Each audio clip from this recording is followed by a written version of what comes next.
Hello, hi, my name is Ulunika. And yes, that's how you actually pronounce my name properly. Welcome to my channel. If you're new here, we love to see it. Hope you stay. If you ain't, then give us a back, bitch. Now, we all know that despite my IBS chronicles, I am a foodie at heart. So I actually decided to start a new segment on my channel called Let's Eat.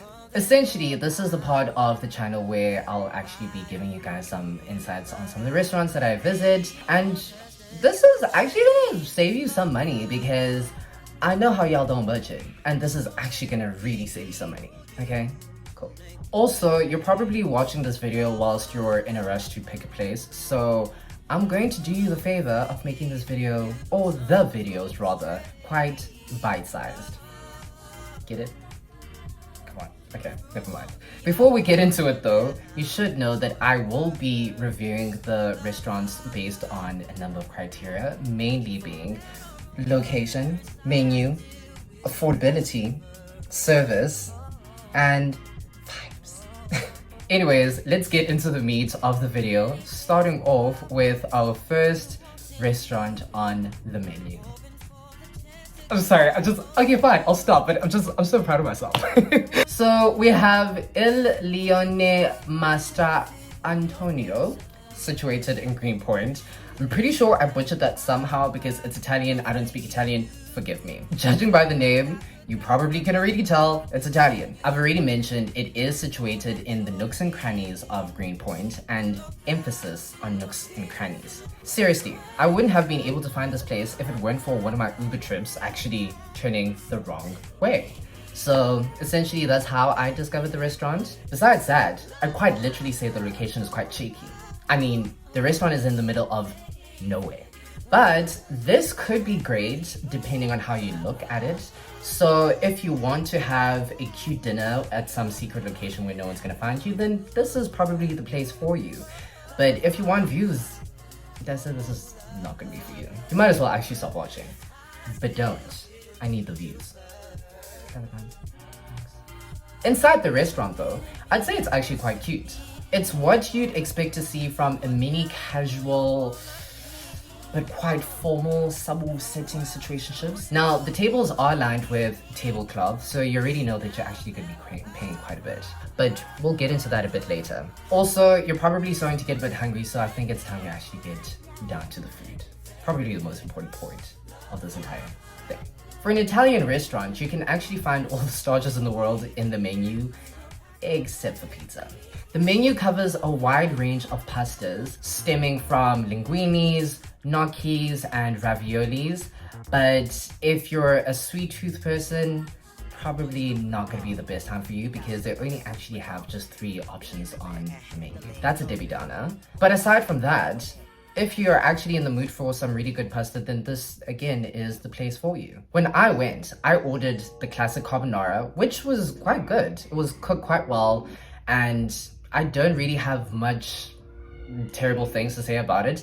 Aside from the fact that though I saw that there was quite a bit of oil in the dish, but I only realized this like later once I was actually about to finish. So yeah, but aside from that, I'd say it was a really good tasting pasta dish, especially compared to all the other pastas that I've had in the city at other restaurants. But then again, me being me, the dish obviously didn't go down really well because I shortly got bloated afterwards.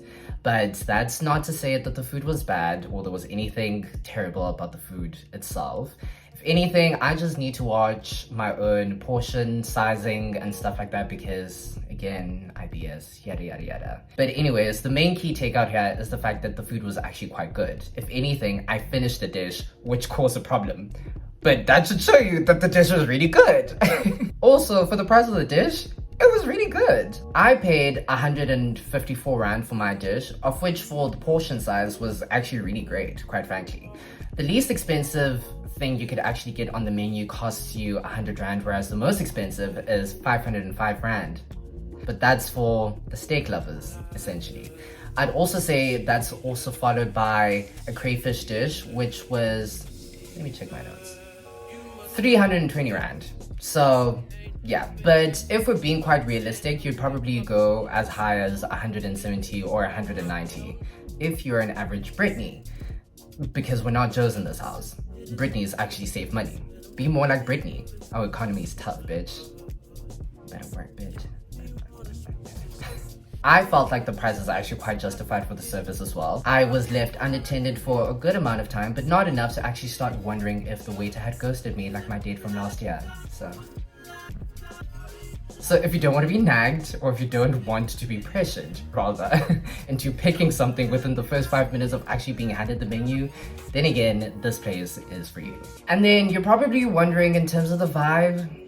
Honestly, I'd say it was actually quite good. You're paying for a decently priced meal, and also you're paying for a tablecloth restaurant. And yes, that is what we're going to be calling them, tablecloth restaurants.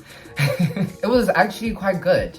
I remember having an instance where I was talking to the person that I was with at the restaurant, and I was wondering, oh, do they have toothpicks here, or like whatever? And then I think it was a manager was like passing by or whatnot, and she happened to overhear what I was saying. Next thing you know, I was being tapped on the shoulder and being handed a toothpick. I was like, you heard me? You listened to me? You acknowledged my existence?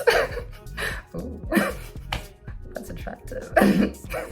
But aside from that, I'd say that my final thoughts on the restaurant is it's really good. If anything, I'd give it a good 7 out of 10. And the reason why I didn't get a good 10 out of 10 is primarily because of location. Also, I'm being biased because I love beach views. So yeah, but yeah, we have reached the end of this video, and I really hope that you guys actually enjoyed it. Also, please do let me know if you found it helpful, because I don't want to be making videos and then you guys actually don't really care about it. Also, please do actually suggest places that you guys actually do want me to go and review. True fashion. And in closing, please like, comment, and subscribe. Hope you liked the video. Something about the bell button. Also, watch my other vlogs, because you probably haven't. If you're new here, promise you I'm a vibe, whatever, but yeah. See you guys in my next video. Bye!